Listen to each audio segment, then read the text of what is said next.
Bonjour et bienvenue dans l'invité de l'économie. Je reçois Estelle Brachlianoff, directrice générale adjointe du groupe Veolia. Bonjour Estelle Brachlianoff. Alors ça y est, c'est fait. Il y a rapprochement entre votre groupe Veolia et celui de Suez. Pourquoi? Comment ça va se faire très rapidement? Alors bonjour, oui, je suis ravie d'être là et c'est en ce grand jour puisque finalement, on est en train de donner naissance au champion mondial de la transformation écologique, un groupe qui va bientôt faire 37 milliards de chiffre d'affaires, 230 000 salariés dans le monde et qui va donc apporter à tous les clients encore plus de solutions sur la transformation écologique. C'est un grand jour. Pour autant, va persister un nouveau Suez. Tout à fait. Donc un nouveau Suez, essentiellement en France, mais avec un peu de présence à l'international, de 7 milliards à peu près de chiffre d'affaires, notamment pour maintenir une vraie concurrence en France. C'était depuis le début une des préoccupations des pouvoirs publics. Et évidemment, elle a été respectée. Vraie concurrence en France, mais aussi vraie concurrence entre le nouveau Veolia et le nouveau Suez sur des marchés étrangers, puisqu'on va vous retrouver ensemble en Afrique, en Chine et ailleurs, en Australie. On peut potentiellement nous retrouver partout. En effet, vous avez parfaitement raison, c'est un concurrent à l'échelle mondiale. Mais il y a beaucoup d'autres concurrents à l'échelle mondiale. C'est pour ça que je parlais de la France. Il y a des concurrents chinois, il y a des concurrents américains, il y a des fonds d'investissement. Il y a à peu près tout le monde. Mais dans le périmètre de rapprochement entre Veolia et Suez, est-ce que vous avez fait attention à ne pas vous marcher sur les mêmes plates-bandes? Par exemple, je ne sais pas moi, sur des secteurs, sur des technologies? Non, alors encore une fois, c'est deux groupes qui sont très largement et complètement concurrents. Donc on n'a pas fait attention à ne pas marcher sur nos plates-bandes. Au contraire, ce n'est pas le cas. Notre objectif, Veolia, c'est de prendre l'essentiel des actifs à l'international de Suez avec quelque chose d'assez merveilleux qui est que l'empreinte géographique de Suez et de Veolia à l'international est presque parfaitement complémentaire. Donc, on n'est pas dans les mêmes pays. Et quand on est dans le même pays, on n'est pas sur le même métier. Voilà. C'est ça. Vous étiez très attentive il y a quelques mois à la souveraineté française dans ce domaine. Et votre préoccupation, c'était surtout pas que Suez vende des actifs stratégiques. Donc, c'est sauvé là-dessus. Tout à fait. Tous les actifs stratégiques qu'on avait identifiés au sein du périmètre de Suez, non seulement n'ont pas été vendus, mais vont rejoindre l'ensemble constitué autour de Veolia et donc ce nouveau champion mondial de la transformation écologique. En quelques mots pour nos téléspectateurs, c'est quoi un actif stratégique dans votre domaine ? Alors pour nous, un actif stratégique, c'était des endroits dans le monde, parce que c'est surtout de l'international, sur lequel Veolia n'était pas très présent, donc on avait vraiment envie de se renforcer. Ou alors on voyait bien que les équipes ensemble allaient pouvoir faire encore mieux que chacune séparément. Donc c'est des savoir-faire partagés et mis à disposition pour créer encore des nouvelles solutions plus innovantes pour nos clients. Donc c'est ça ce qui est stratégique pour nous.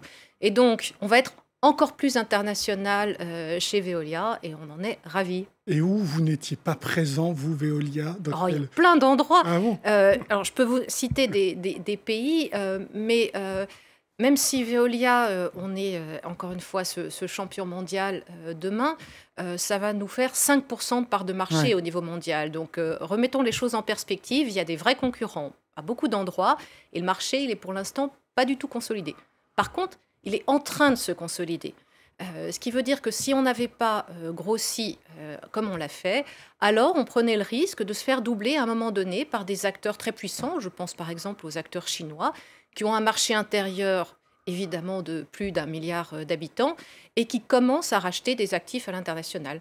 Juste pour vous donner quelques exemples, en Europe, le numéro 2 du déchet en Allemagne ou en Espagne sont possédés par des Chinois. Donc du coup, votre stratégie, ça va être quoi? De la croissance externe encore, racheter des actifs à l'étranger, ou ça va être un affrontement avec vos amis chinois? Alors, notre stratégie, c'est de plusieurs ordres. On a déjà énormément de savoir-faire, donc des savoir-faire chez Veolia, des savoir-faire chez Suez, et c'est de les mettre ensemble pour être encore plus efficace au service de nos clients et aussi d'innover encore plus. Donc le mot essentiel pour moi, c'est innovation. La transformation écologique, les populations la demandent. Il y a de l'argent, il y a des plans de relance ici ou là, aux États-Unis, en Europe, dans beaucoup de pays. Et tout ça, ça manque de solutions concrètes, de solutions industrielles. Et c'est là qu'on intervient. Nous, notre métier, si vous voulez, c'est de transformer cette ambition, cet appétit des populations ou des industriels d'ailleurs, hein, cette ambition y compris financière, dans des projets, dans du concret. Ça veut dire que nous, par exemple, on recycle, excusez-moi, du plastique sur des résines, des types de plastique qu'on ne recyclait pas il y a encore 2 ou il y a encore 5 ans. Et il y a encore des types de plastique qu'on ne sait pas recycler. Eh bien, on va investir de l'argent. Et votre avance est claire là-dessus sur vos concurrents? Notre avance est claire là-dessus sur nos concurrents. On a une vraie ambition. On a une vraie avance aussi sur le traitement du déchet dangereux. Et pourquoi c'est essentiel dans tous les pays dans le monde? C'est parce que si on ne traite pas le déchet dangereux, ça finit par polluer les nappes phréatiques ou l'atmosphère. Et après, on ne peut même plus arriver à récupérer de l'eau pour la transformer en eau potable pour les habitants. Donc c'est absolument clé. Et là aussi, on est à la fois leader sur ce métier, mais avec des savoir-faire très complémentaires de ceux de Suez. Est-ce qu'on peut imaginer que du coup, ce rapprochement, non seulement va vous faire gagner en innovation, mais peut-être aussi à tirer les prix pour être compétitif vis-à-vis d'acteurs, par exemple les amis chinois, sur ce terrain-là? Oui, vous avez parfaitement raison. Quand je dis efficacité et mettre les savoir-faire ensemble, ça permet à la fin d'avoir des meilleures performances de nos usines et à la fin d'avoir des performances économiques meilleures pour nos clients. Donc, par exemple, si je vous prends un réseau de distribution d'eau potable, il y a plein de tuyaux absolument partout. On le distribue. Si on ne fait pas attention et si on n'est pas bon en exploitation, on peut avoir 20, 30, 40% de fuite dans un réseau. C'est un ratio très, très typique. Évidemment, quand on est Veolia, quand en plus on y rajoute des capteurs, du digital, des softwares, de l'intelligence artificielle, on peut descendre jusqu'à quelques pourcents de pertes uniquement dans ces réseaux. Vous imaginez la différence que ça fait, à la fois pour la planète, parce que la ressource en eau, c'est une ressource rare, donc la gaspiller comme ça, c'est vraiment évidemment dommage. Et aussi pour nos clients, parce qu'évidemment, c'est de l'eau gaspillée qui n'est plus gaspillée grâce à cette technologie, grâce à ce savoir-faire. Donc oui, c'est gagnant pour tout le monde. Pas de concurrents américains? Il y a aussi plein de concurrents américains. Quand je vous disais, même en rassemblant Suez et Veolia, ce sera 5% de part de marché. Si je vous prends la capitalisation en bourse de Suez et de Veolia, ce serait à peu près l'équivalent de 25 milliards. Waste Management, qui est le numéro 1 du déchet aux États-Unis, c'est 40 milliards à lui tout seul. Donc vous imaginez que oui, on a des concurrents, y compris américains, et aussi des fonds d'investissement américains. Vous les rencontrez en Afrique ou vous êtes très présent? Alors on ne rencontre pas beaucoup d'Américains en Afrique, on rencontre quelques fonds d'investissement et par contre on rencontre une myriade de sociétés, notamment chinoises, pas uniquement, asiatiques au sens large d'ailleurs. Je crois qu'on doit avoir quelque chose comme 10 000 concurrents chinois uniquement présents sur le continent africain. Et là, vous faites la différence sur l'innovation et les prix. Vous arrivez...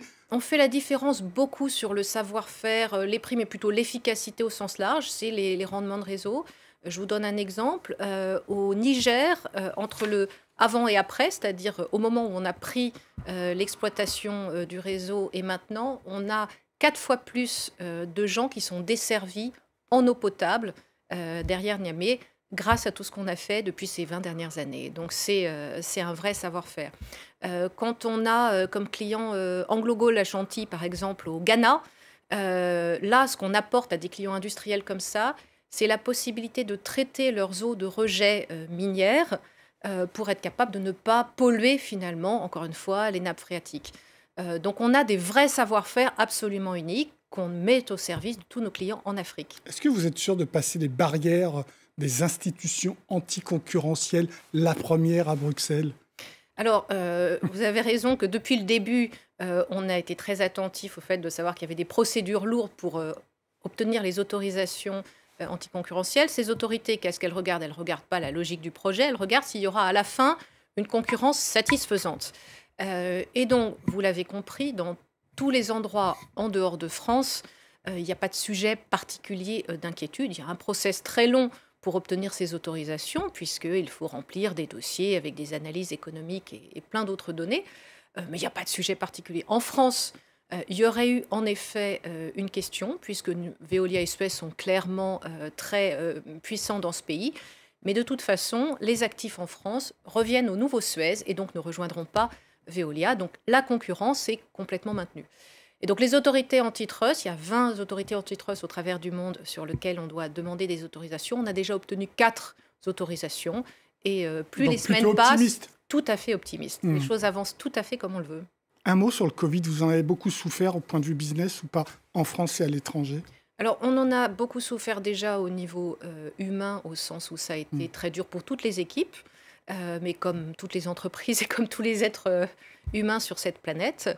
Mais je crois qu'on a... enfin, moi, première chose que j'ai envie de dire, c'est que je suis très très fière de toutes les équipes Veolia parce que elles ont toujours été présentes pour maintenir les services essentiels et Dieu sait si c'est absolument indispensable pour tous nos clients, publics et privés. Vous imaginez si on avait arrêté de produire de l'eau potable ici ou de détruire les résidus dangereux des usines pharmaceutiques de l'autre. Voilà, donc elles ont été sur le pont tout le temps. Et puis on s'est adapté très vite. Et grâce à ça, ça nous a permis au deuxième semestre de l'année 2020 de revenir au niveau de performance de l'année 2019. Donc ça veut dire qu'en quelques mois, on a réussi à effacer, au niveau économique, les effets du Covid. Une question plus personnelle. Vous êtes très bien diplômée, vous êtes X-Ponts et Chaussées, si je ne me trompe pas. Oui, vous avez raison. Mais vous êtes l'une des rares femmes à ce niveau-là d'une entreprise multinationale. Pourquoi Alors pourquoi plein de barrières et autres pour en arriver là, il faut beaucoup de choses. Il faut de la volonté. Il faut aussi des gens qui croient en vous. Oui. Donc, je crois pouvoir dire que mon patron est quelqu'un qui est Antoine très Frérot ouvert. croit en vous. Tout à fait. D'accord. En l'occurrence, croit en la diversité des talents. Et je pense que c'est ça la clé. Ça veut dire que je parlais d'innovation tout à l'heure et c'est en fait un peu le même sujet.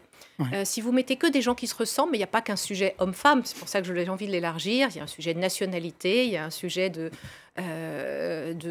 plein d'autres types de talents. Si vous mettez des gens qui ont tous fait la même chose et qui se ressemblent tous autour de la table, il y a une petite chance que vous reproduisiez exactement le même résultat, mais que vous innoviez peu. Donc je crois que c'est sans doute ce qu'il a voulu faire au travers de Veolia, mais de façon générale, pour innover, il faut avoir toute une diversité de talents. Merci beaucoup Estelle Brachlianoff pour vos réponses. L'invité de l'économie est bien terminé, mais évidemment, vous pouvez retrouver cette émission sur france24.com. Au revoir.